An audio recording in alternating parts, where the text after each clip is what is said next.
Everybody, నేను మీ Kashipuram Prabhakar Reddy. Welcome to my channel. ఈరోజు అంతర్జాతీయ యోగా దినోత్సవం జరుపుకున్నాం. ప్రధానమంత్రి నరేంద్ర మోడీ గారు దీనికి అంతర్జాతీయంగా విస్తృతమైన ప్రచారం కల్పిస్తున్నారు. మరోవైపు మన ముఖ్యమంత్రి నారా చంద్రబాబు నాయుడు గారు కూడా యోగాంధ్ర అనే పేరుతో ఒక పెద్ద కార్యక్రమం ఎంతో ఘనంగా ప్రధాని సమక్షంలోనే నిర్వహించారు. నేను కూడా నంద్యాల మార్కెట్ యార్డులో నిర్వహించిన యోగాంధ్ర కార్యక్రమంలో పాల్గొన్నాను. అవే ఇందాక మీరు చూసిన దృశ్యాలు. ఇప్పుడంటే ఎన్నో ప్రచార సాధనాలు వచ్చాయి. శాటిలైట్ ద్వారా లేదా సోషల్ మీడియా ఛానళ్లలో యోగా గురించిన ఎన్నో వీడియోలు అందుబాటులోకి వచ్చాయి. అంతేకాకుండా వందలాది యోగా గురువులు ఆధునిక టెక్నాలజీ సాయంతో వాట్సాప్ లేదా ఈమెయిల్స్ ద్వారా లింకులు పంపించి ఆన్లైన్ తరగతులు నిర్వహిస్తున్నారు. మనలో చాలామంది నెలసరి లేదా ఇయర్లీ సబ్స్క్రిప్షన్ కడుతూ ఈ ఆన్లైన్ యోగా ప్రాక్టీస్ చేస్తున్నారు. అందుకు వేలాది రూపాయలు వెచ్చిస్తున్నాం. ఇదంతా ఇప్పటి మాట. మరి 4-5 దశాబ్దాల నాటి సంగతి ఏమిటి? అప్పుడు యోగా ఎలా నేర్చుకునేవారు? ఎవరు నేర్పేవారు? భారతదేశంలోనే పుట్టిన యోగాను పతంజలి అనే ముని పుంగవుడు ప్రాచుర్యంలోకి తెచ్చినట్టుగా చదువుకున్నాం. ఆ తర్వాత ప్రతి తరంలోనూ ఎవరో ఒక గురువు ఎక్కడో ఒక చోట యోగా నేర్పిస్తూ ఈ అమృతాన్ని మన తరం వరకు తీసుకొచ్చారు. ఇక్కడ నేను అమృతం అనే పదప్రయోగం చేశానంటే అది నా ఘనత కాదు. నంద్యాలకు చెందిన ఒక విశిష్ట గురువు ఈ పదం తరచూ వాడేవారు. ఇప్పుడు యోగా ప్రాముఖ్యతను ప్రభుత్వాలే గుర్తించి ప్రజల్లో అవేర్నెస్ కల్పించే ప్రయత్నం చేస్తున్నాయి. కానీ 4-5 దశాబ్దాల క్రితమే ఒక సామాన్యుడు యోగా అవేర్నెస్ కోసం తీవ్రంగా శ్రమించాడు. ఆయన తరచూ ఒక మాట అనేవారు. అదేమంటే, స్వర్గలోకానికే పరిమితమైన అమృతాన్ని మనం తాగగలమో లేదో తెలియదు, కానీ యోగా సాధన అమృతం కన్నా విలువైనది. ఈ యోగామృతాన్ని రోజు ఆస్వాదించండి, అభ్యసించండి. మీ ఆరోగ్యం 10 కాలాల పాటు పదిలంగా ఉంటుంది. ఇది ఆయన తరచూ చెప్పే మాట. ఆయన ఎవరో కాదు, కీర్తిశేషులు శ్రీ చందా పాములేటి గారు. ఆ మహానుభావుడి గురించి చెప్పేందుకే ఈరోజు నేను ఈ చిన్న వీడియో చేస్తున్నాను అన్నమాట. నంద్యాల ఆళ్లగడ్డ ప్రాంతంలో పాములేటి గారు అంటే తెలియని వాళ్ళే ఉండరు. యోగా కాన్షియస్నెస్ ట్రస్ట్ అనే సంస్థను పెట్టి యోగాను ఉచితంగా నేర్పిస్తూ విస్తృతంగా అవేర్నెస్ కల్పించారు. అసలు ఎవరి పాములేటి గారు? ఎందుకు ఆయన గురించి మనం చర్చించుకోవాలి?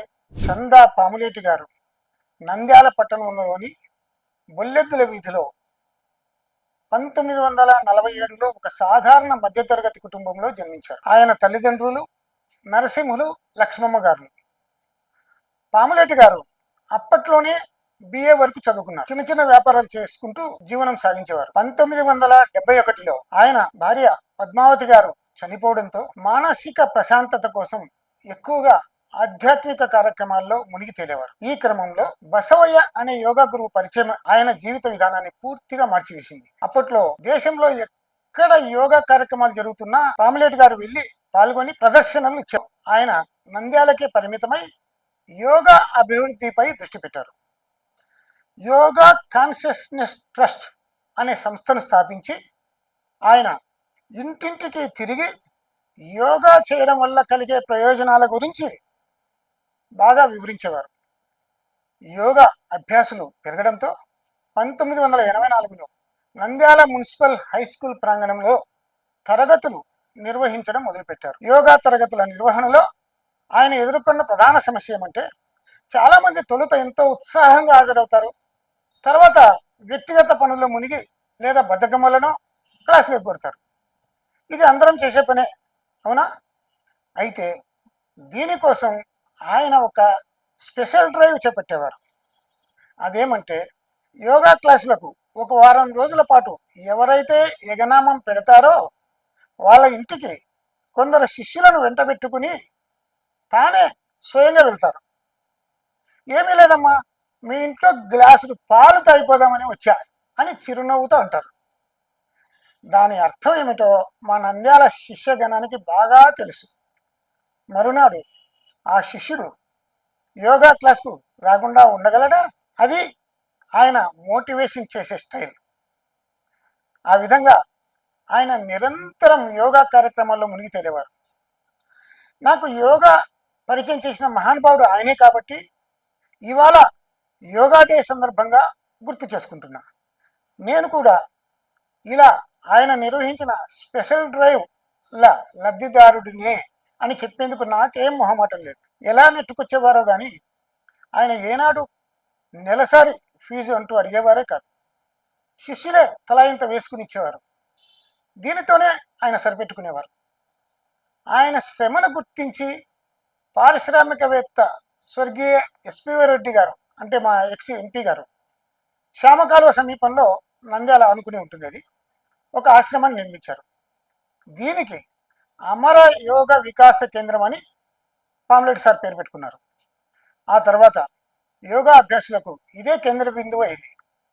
నంద్యాల అల్లగడ్డల్లో జాతీయ స్థాయిలో యోగా పోటీలు నిర్వహించి సభ్యులతో ప్రదర్శనలు చేయిస్తూ విస్తారంగా ప్రచారం చేసేవారు. అంటే ప్రజల్లో యోగా పట్ల అవేర్నెస్ కల్పించే ఉద్దేశం అన్నమాట.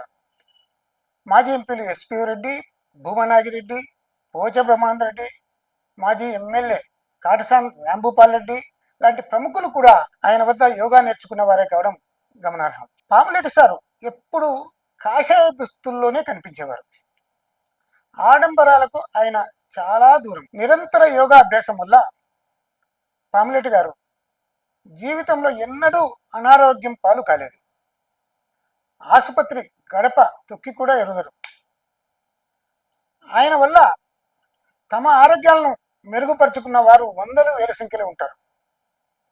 అయితే దురదృష్టం, 2020లో ప్రపంచాన్ని కమ్మేసిన కోవిడ్ మహమ్మారి మా పాములేటి సార్ను కూడా వదిలిపెట్టలేదు.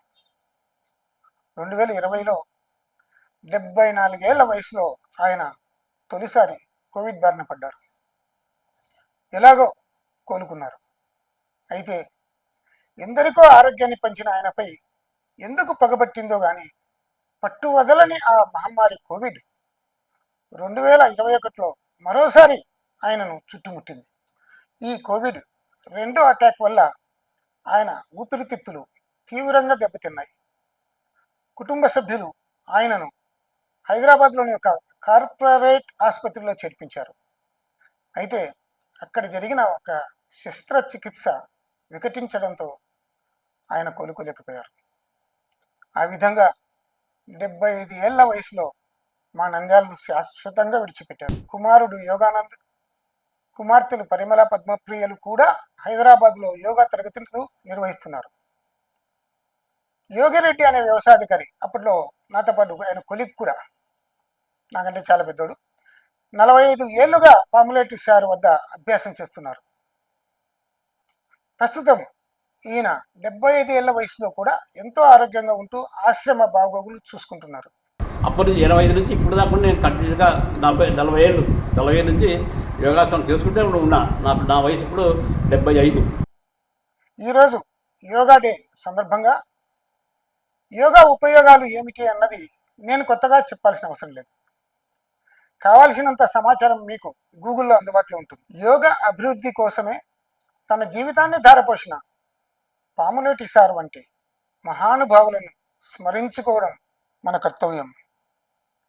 ఆయన ఇచ్చిన స్ఫూర్తితో మనమంతా కూడా రెగ్యులర్గా యోగా ప్రాక్టీస్ చేసి మనందరి ఆరోగ్యాలను పదిలపరుచుకోవాలని ఆశిస్తూ మీ కాశీపురం ప్రభాకర్ రెడ్డి.